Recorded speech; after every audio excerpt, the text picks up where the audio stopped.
Hi guys, welcome to a new video.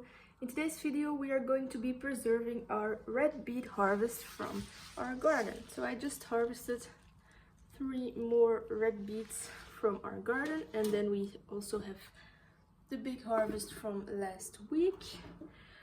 And I'm going to be preserving everything so it doesn't go bad. So yeah, let's go ahead and get started.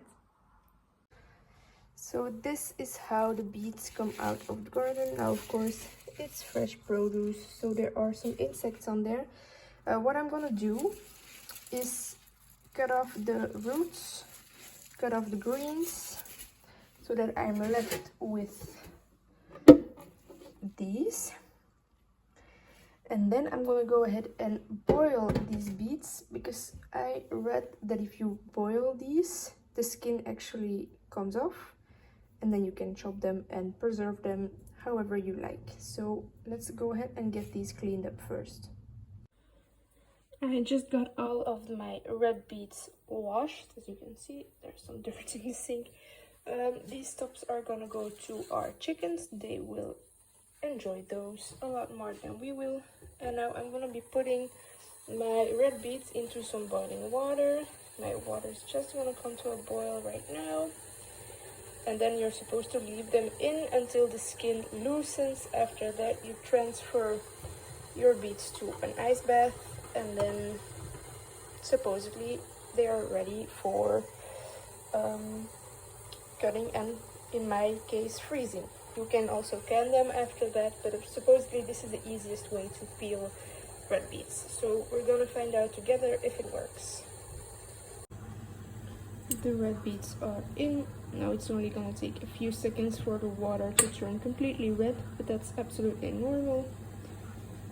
And yeah, then it can take 15 to 25 minutes before they're ready, so we'll see how long it takes for us.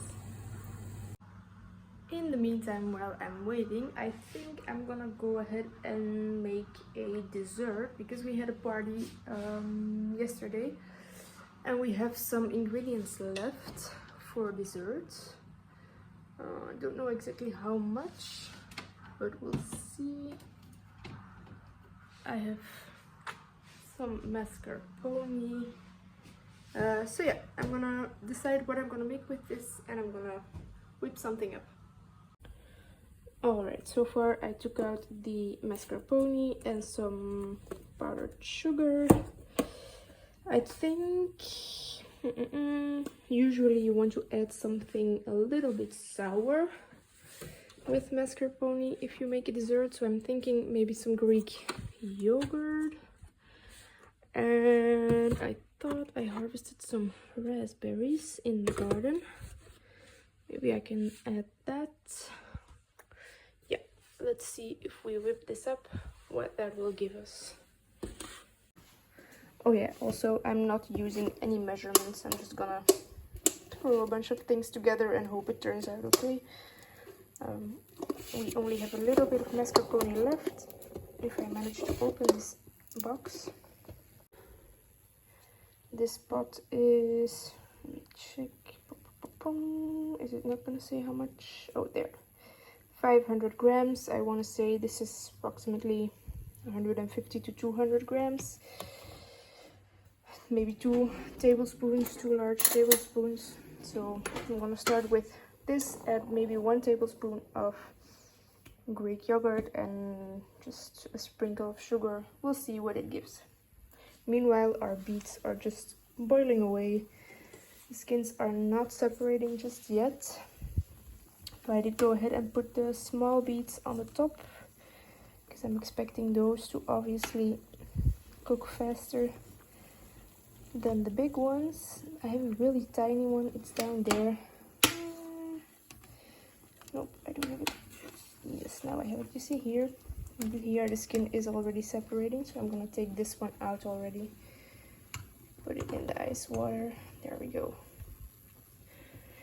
The other ones, the majority of them are approximately this size, and then I have 2 or 3 larger ones, so I'm expecting the rest to cook a little more evenly than that exception there. This is what I'm left with. I ended up with 2 of these tablespoons of mascarpone, 3 tablespoons of Greek yogurt. I want to say about 1 tablespoon of sugar, and then I added quarter of lemon's juice just for some added freshness.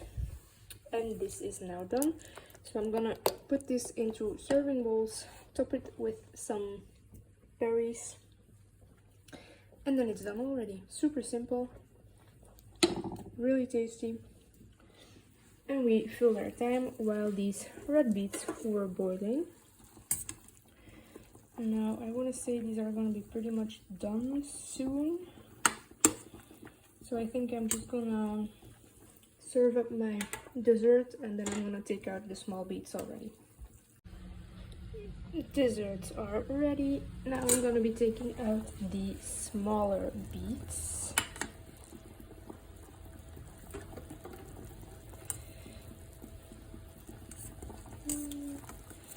Let's see, these are pretty tight in there.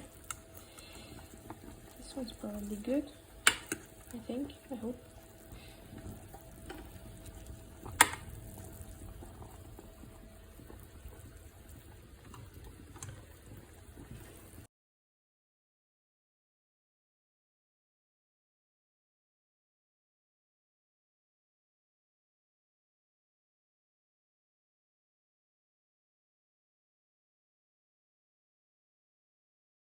I have 2 big ones. Just gonna leave those in there. Make sure you don't turn the water off, but they can just sit in the water for a bit longer. I'm gonna make sure these are all submerged. I'm gonna let them sit for just a tiny minute, and then we're gonna go ahead and get started on prepping these for the freezer.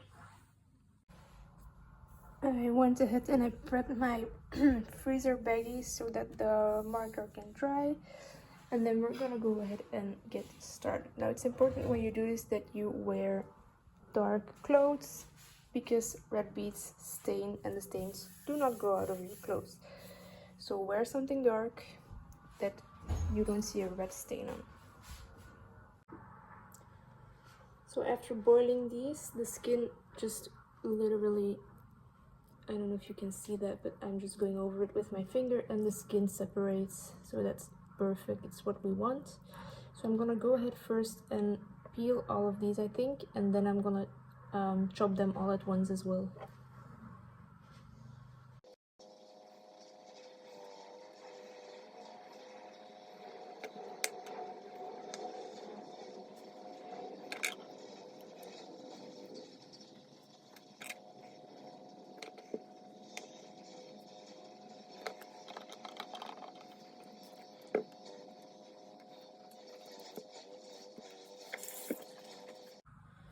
Alright, all the beets are now cleaned. That was super easy, really. The peel came off like a blanched tomato, if you've ever seen that.